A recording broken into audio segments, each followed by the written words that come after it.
So now we're going to look at peer-to-peer listeners. And a peer-to-peer listener allows one beacon to talk to another beacon instead of directly out to your team server. To create a peer-to-peer listener or peer-to-peer beacon, we go to listeners and click add.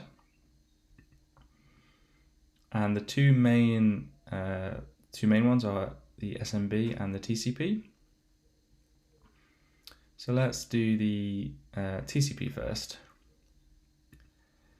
And the TCP beacon has only two options really. It has a port to bind to and a checkbox to say whether you want it to bind to all interfaces or just the local host. I'm just going to leave it on all interfaces for this example, and I'll just call it TCP, or let's say TCP all maybe, and hit save. And then we can generate a payload for that listener. So TCP all, Windows XE 64-bit, and we'll save it as beacon TCP.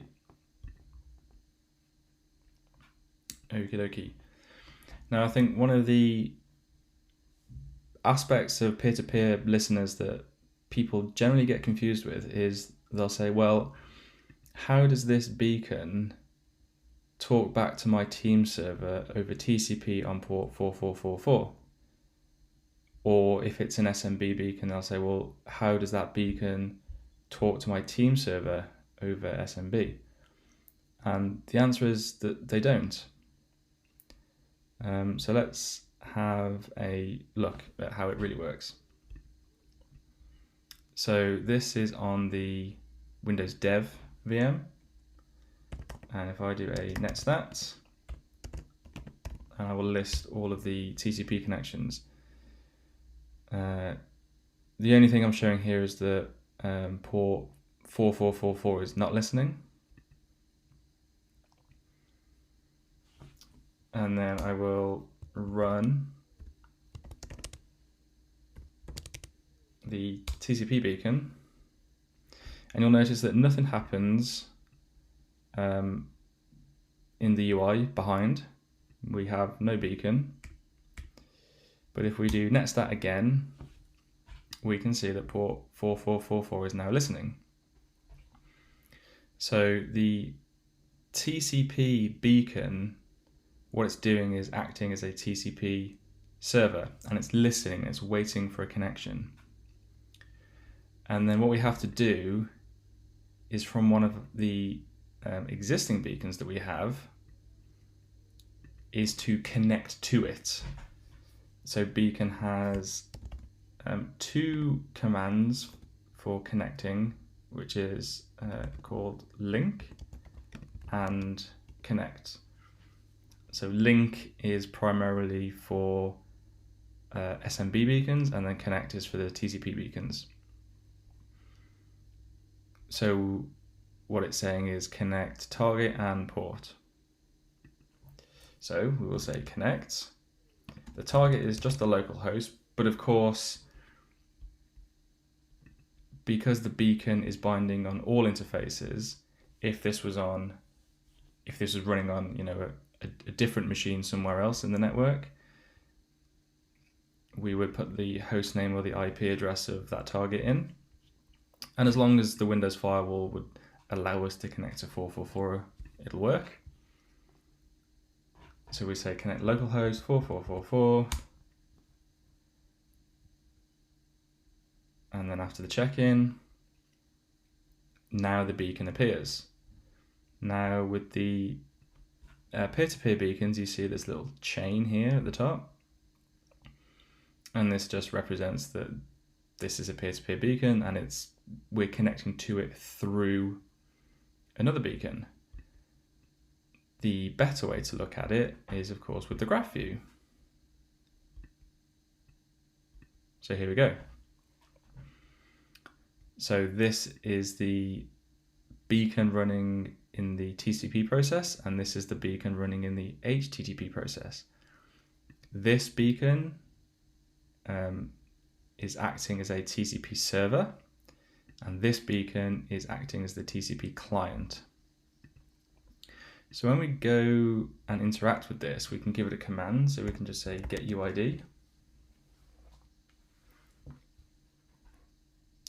And really what's happening is when this beacon checks into the team server knows, hey, this beacon has a child beacon which has a job pending for it.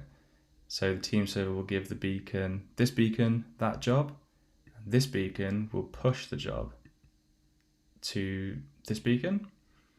This beacon will process that job, send the results back to this beacon, which is kind of the important point.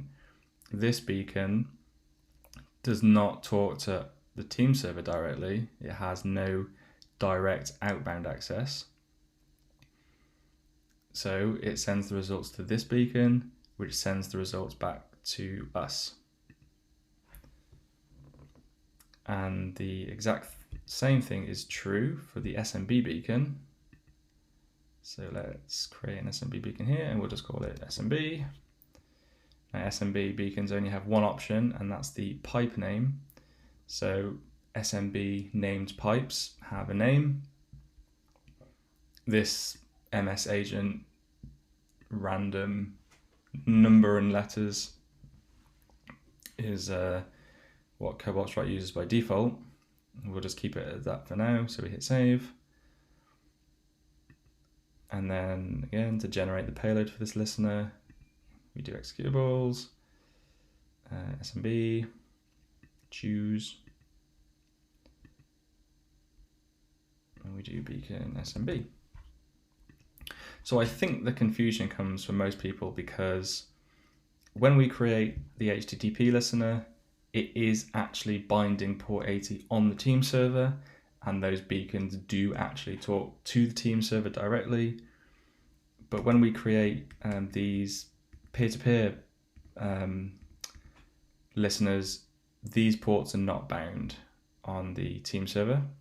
And we can actually just prove that. I mean, I'm sort of laboring the point here now, but if we do like SS to list bound ports, this is the port 80, but there's no 4444, and there's no 445 for the SMB beacon that we just started.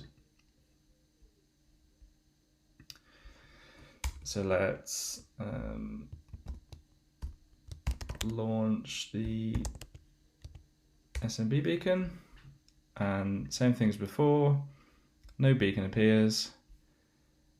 One of the things we can do is use PowerShell to list named pipes. So I believe it's like this. Yep. And then down here we have the MS agent named pipe. And again, this is acting as a named pipe server. So this is listening for an incoming connection from our beacon. We can do it from this one, or we can do it from this one. There's really no limit to how deep you can go, or, you know, where you should, you know, we don't have to chain everything off this one. We can chain things off this one. If we had a third one, we could chain off that one. There is no limit really. So let's do link localhost.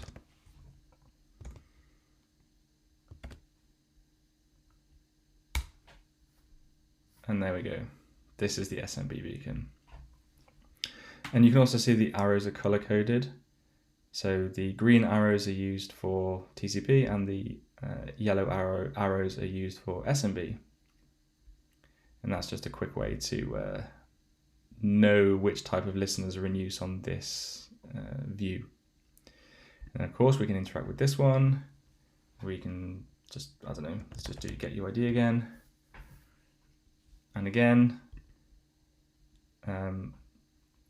when this beacon is tasked, it's this beacon that checks into us. it sends the task to this beacon, which sends it to this beacon.